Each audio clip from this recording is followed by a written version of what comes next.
Are we on? Are we live? Are we live? Is this live? Chat. Just kidding. Ha! It's not live. I thought about doing this live, but yeah, I decided not to because of reasons. Welcome back. It has been a hot minute since my last video, and it has been a bit of a discovery time for me, discovering the joys of moving and owning a home and all the fun things that come with that. But we have a setup. We've had a setup for a little while, so I can't pretend that's an excuse.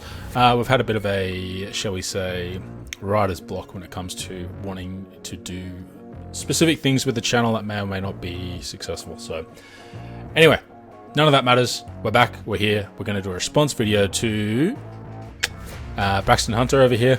So what got me excited about doing this video is that Braxton Hunter, who has compiled these 10 questions for atheists, appears to be very genuine in his desire to actually interact with other people's opinions, views, and beliefs when it comes to the nature of the world. Something that is, I'm not going to say unusual because that's potentially uncharitable to a lot of Christians out there, but certainly when it comes to online YouTube and the very sort of extreme left and right, you get not literal left and right, but like, you know, you're very Kenneth Copeland, Ken Ham, and you're very, I'm not going to name the atheists, mostly because I don't want to get in trouble myself. So hey, let's carry on. So here we've got 10 questions for atheists from Braxton Hunter himself.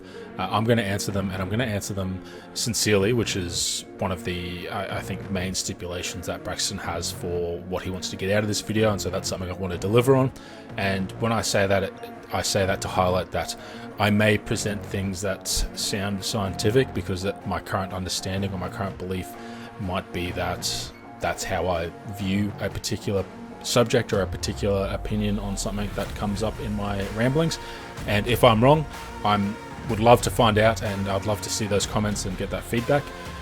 But I just want to make it very clear that it's not that I'm getting it wrong intentionally, but it's that I'm not going out of my way to research responses to these questions, because I don't think a peer-reviewed response is what Braxton's after. I think he's after a personal response, and sometimes when that personal response tries to refer to scientific facts, they might get misrepresented, or they might not be fully explained in a way that is consistent with the actual fact itself, and that's because I'm answering as a single dude and not out of a textbook, which I think is kind of the point. So anyway, we're going to carry on. We're going to play these questions, we're going to answer them, and it's going to be a nice easy video to edit, hopefully. I'm going to ramble a little bit about how I was going to start shooting this off camera and do some more fancy stuff, and I thought, nah, it's a response video, don't overcomplicate it. And space didn't work. Let's go. What facts about reality that you and I agree are real facts about the way the world is does your worldview account for, but my Christianity doesn't account for, or at least doesn't account for well? And for those of you that would point out atheism isn't a worldview, I'm talking about your worldview that includes atheism. I can't think of any. Christianity accounts for evil, suffering, the existence of other religions, including supernatural events in those other religions, science, and differences among different denominations of Christianity. But I can think of many things that the most common worldviews that include atheism don't answer as well as I think Christianity does. Like universal supernatural claims, universal religious experiences, free will, morality, near-death experiences, beauty, the rapid expansion of the early church, the events surrounding the life and death of Jesus of Nazareth, and our shared longing for purpose and meaning.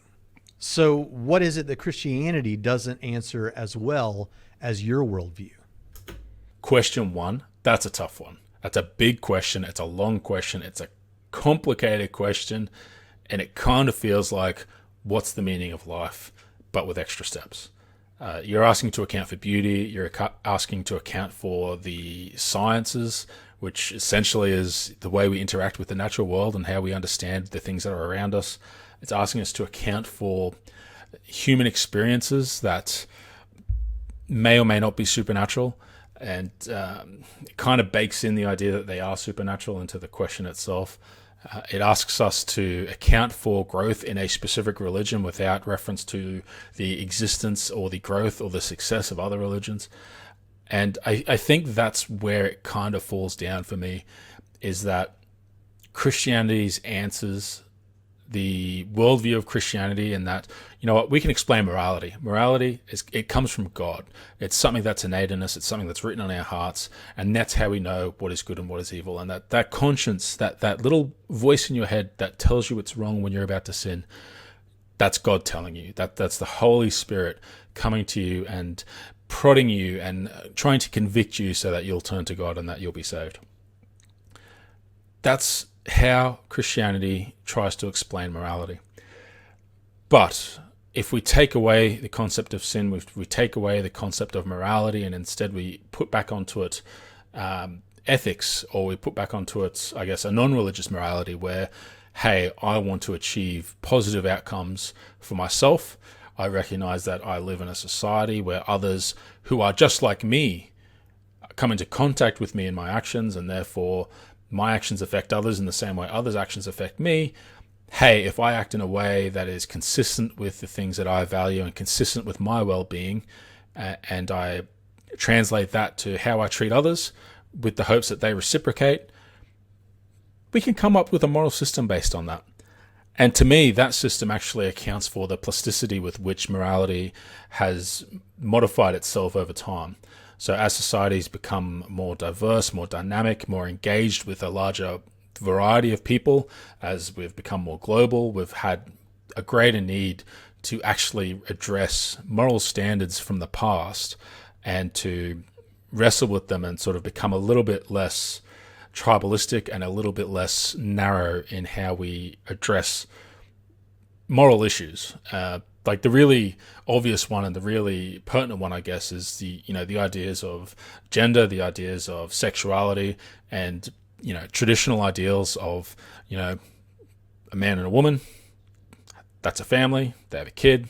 They stay together. That marriage is sacred. And then translating that through to all these different types of expression through gender, sexuality, romance, and people actually being able to express themselves in a variety of ways, because we are becoming more diverse, because we are becoming, a less homogenous group of people. A non-theistic worldview accounts for the fact that societal morality is changing. And I think that's one clear evidence. Sorry, I'm not going to use the word evidence, but that's one clear example of, I guess, what you're asking for is what would a non-theistic worldview account for better than a Christian worldview. And I'm going to checkmark the slaves issue as another example of morality in the Bible. And I understand, particularly for an apologist such as yourself, Braxton, that there are ways to work around that within the framework of how God is viewed and how the Bible is worked out in terms of Christian theology. But to me, as a person that looks at that framework from the outside and has existed inside it as well for quite a significant part of my life, that framework fails because of that. That's a great example for me, and then I sort of use that to signpost more recent examples, such as the way Christianity treats non-traditional forms of living, loving, and expressing yourself. And that's not an exhaustive example. As I said, this is a big question. There's a lot of stuff in there. We could touch on things like free will. We can touch on sciences, but I feel like that. I could pick the most favorable example of those things to bring up now to throw back to you. And I guess I kind of did that by bringing up slavery. And, your response might be, well, what about this one that's more favorable to me?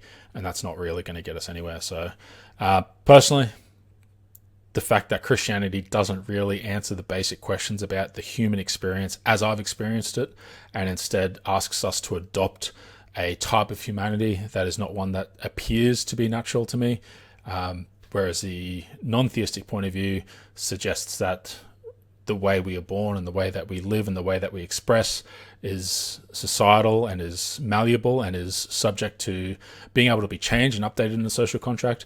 That makes more sense to me, and that's why I adopt that worldview. So let's go for number 2.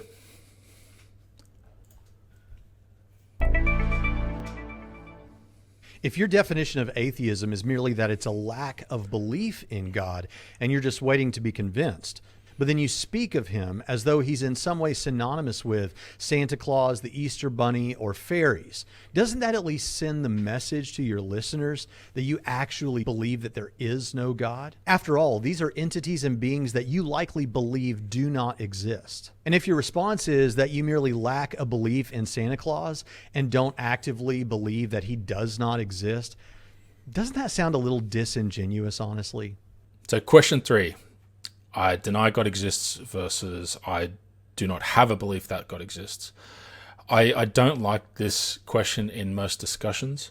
And the reason I don't like it is because to me it feels like an excuse to derail a honest interaction between people and push it into this sort of weird, murky territory where it becomes a gotcha game about semantics and about definitions and about philosophical frameworks, rather than an honest discussion about belief.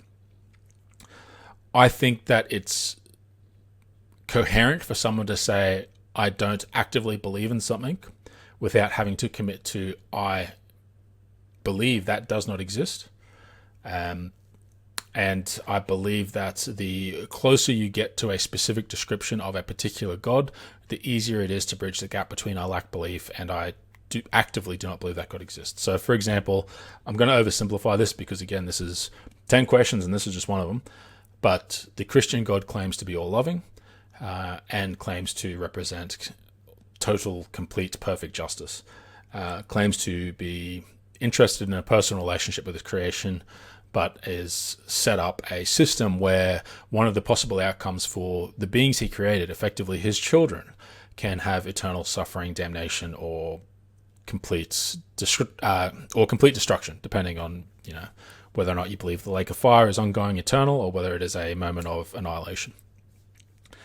That's incoherent to me, and to me that means the proposition of that God it disproves itself. So for the Christian God, I'm reasonably happy saying I know for a fact that that God does not exist, because if it did exist, the experiences that I can verify with the best of my ability as true, my lived experiences, my attempts at engaging with such a being, not being successful, then it seems reasonable to me to dismiss that as being true and to actually say I believe it's not true, because it doesn't follow that the things that are claimed about this God, about its personality, its love, its attributes, its ability, its power, those things aren't manifested in ways that I can actually interact with or that I can actually identify, and so I'm going to discard that. When it comes to the I lack a belief in terms of theist claims in general, a God with no attributes that's often proposed, something, there had to be a creator, there had to be a prime mover, there had to be a source for the universe, and that is God. I mean, who can disprove, who can reliably deny something that is not a tangible idea or proposition? I don't think that's reasonable, and in that sense, I think I lack a belief in such a thing because there is nothing to deny is coherent. The example of Santa Claus and Easter Bunny and stuff, again, that feels a little disingenuous. I know it's not intended as such, but the way that I guess that hits me when you try to compare I lack a belief in God with I literally don't believe in Santa Claus. Well, Santa Claus is a manufactured iconography of a particular cultural event within our shared culture. We know that he's manufactured. We know that he's a fiction. We know the source of the stories of St. Nicholas, and we know that Santa Claus is just part of a celebration that we have. Like, it's the same way we know that comic book characters aren't real. And so just because I can say Spider-Man's not real, Santa Claus isn't real, it doesn't mean that I need to equate the level of confidence between those statements with a statement about gods that have varying levels of actual attributes for me to interact with and to actually make coherent statements about. So I don't think that's a valuable question in the way you framed it, by trying to sort of undermine the fact that a lot of atheists aren't willing to say they do not believe in a God. because God can't be tested. I think that's I think that's fair, and I think that's something that you can take as given when you're interacting with people that present those as their beliefs. And if you accept that, you can actually get to some more interesting discussions on why they don't accept the level of evidence that you feel is sufficient for your own belief. So, did I answer that question? I don't know. Let's keep going. When atheism becomes a part of someone's worldview, they typically change their positions on other issues like abortion, sexual morality, and a number of other things. I actually have several videos of well-known atheists saying that there's nothing wrong with prostitution, that they hope their children don't save themselves until marriage, and that sex workers should be put up on a pedestal no different than the military. I'd be very curious to see who says that sex workers should be put on a pedestal along with the military. That doesn't seem like a common enough example of how sex work gets presented within worldviews that include atheism for that to be something that would have been relevant here. Anyway. Use those here because I didn't want to seem combative to individuals, specifically the individuals who made those statements. But even if you didn't become an atheist just so you could sin, and I believe you, do you at least understand why those moves could send that message to people who might say that to you? Why is my mouse double clicking? All right, so first, I think the way you framed the end of that question on like asking me to reflect on whether or not my decisions and the way I present things that are considered sins that have no basis for being negative outside of the concept of sin as positives, but asking me to reflect on how that would affect people that are still in a Christian worldview and might still see things like premarital sex as, a sin worth punishment. That's kind of irrelevant to us. Like, I would actually put that back on the Christian worldview on why they consider those things to be wrong and immoral. Sex work and sex positivity and, being able to actually own your body and not have to modify how you use your body based on teachings of a religion. Like, I think that's the default state that people should have, and the fact that we live in a society today where there are still issues with the way sex is viewed and the way sexuality is viewed in terms of how people explore and experience it themselves. Like, I grew up, like, I'm young enough, I'm still pretty old now, but I'm young enough to know that when I was growing up that, if you saved yourself for marriage, that's a beautiful thing. And that's, I think, a direct result of the cultural Christianity that has been a predominant part of Western cultures for basically ever, as long as Western cultures were Western cultures as we know them today. And I think that that is something that we are better off without. So to ask me to reflect on me sending signals to believers that, hey, I left just to sin, well, I don't actually accept the premise of sin in the first place, so it's not my concern. It's your concern. It's the people who believe in the Christian worldview. It's their concern that they feel like they can commit crimes by using their bodies in ways that don't harm anyone and can actually be, pretty cool. So there's that side of the question. To go back to, I guess, the initial part and, did my worldview change when I left Christianity? My worldviews changed over a pretty long period of time. So I'm not one of those atheists that, saw a video and went, holy crap, I'm not a Christian anymore. I'm a Christian who dived as deep as I could into my Christianity. And the longer I dived and the further I dug, the less it with reality. At least the way I was experiencing reality, particularly those around me and how they're interacting with each other and interacting with me. So my stance on things like, homosexuality, I didn't step out of the church, not go back, and suddenly I had changed my stance on all these other social issues, like racism, like sexuality, like gender, like sin itself, you know, the idea of what good is, you know, a silly one that, you know, for me is silly was I was obsessed with the idea that I couldn't do anything good for people and let it be known. Like, I had to keep it secret. You know, don't let your left hand know what your right hand is doing. Don't pray out in the open, because I tell you, those people have their reward already. Their Father in heaven who is unseen. You know, keep it secret, and your unseen Father will see that and reward you in heaven. I was big onto that. And that's something that I held onto for a long time. Years after I left the church. So it took time for me to actually change my stance on all these things. And the person I am now is diametrically opposed to the person I was then. But it certainly wasn't a switch that flicked when I left the church. So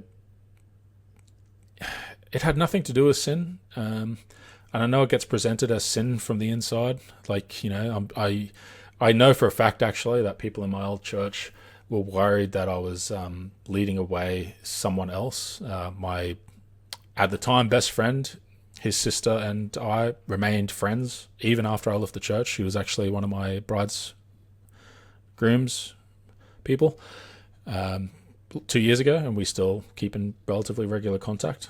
And I'm talking about 20 years ago when I was in the church and really active. And there were concerns that I was leading her away into a life of sin. And I heard those rumors, and, you know, it's not my responsibility, and it's no atheist's responsibility to manage the guilt of people that are inside a worldview that is not ours. It is the responsibility of those people inside the worldview to manage that. And personally, my opinion of it is it's a form of controlling people and keeping them inside a worldview that tells them things are... That's getting preachy. I'm going to stop there. But yeah, I didn't change my stance on things overnight, and it was only through continuing to interact with new people and new experiences and, you know, living a life that wasn't structured around the church that I started to change my mind about other subjects and other topics. So let's go.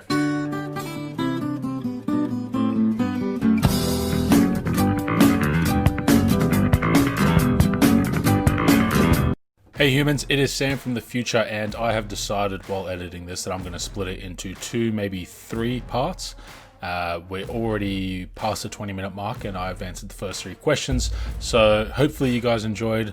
Hopefully what I said made a little bit of sense and was a bit interesting to sort of find out a bit more of the mechanisms for what makes someone that is quite adamant in their belief for God become quite adamant as an atheist.